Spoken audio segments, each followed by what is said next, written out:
right, tip 2 for an ADHD side hustler.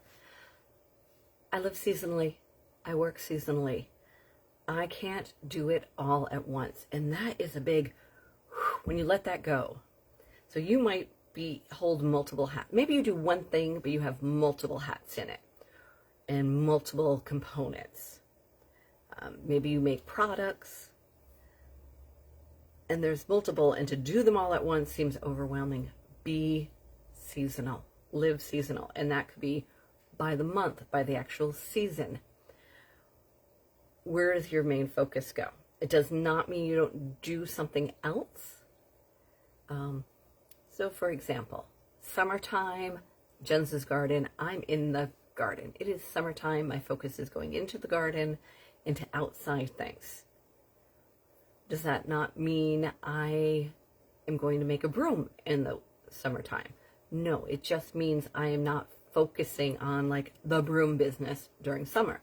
That's more a fall thing where I'm focusing on it, or right before an event.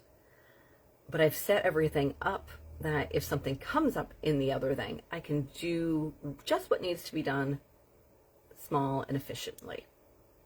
So that's seasonal living. I'll give you an example. If you haven't known by now, October was my son's wedding. So September, I stopped adding on to my to-do list and I just focused on the wedding.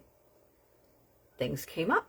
I had some events, but I wasn't giving big attention to those because I knew I had to give the big attention to the wedding.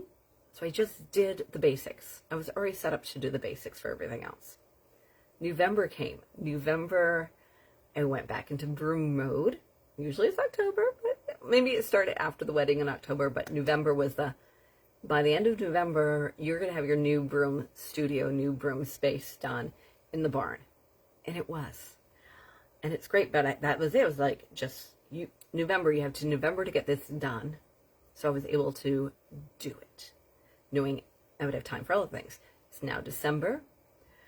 December is working on making sure Jen's china cabinet is getting a little bit more focus and attention. And that will have a big tension going into the winter, like adding products online, doing things like that. But time spring comes, I'll be done posting products and getting that on and putting my emphasis there. But in in the middle of summer, someone's buying china, not a problem. I can just ship it really quickly. It's already up. It's already doing its thing. So that's seasonal living. Look at what you do. How can you break it up? Seasonally or monthly? Or within a month, how can you break it up weekly? So you have 4 weeks in a month. What are your 4 main focuses that you can rotate through? So living seasonally.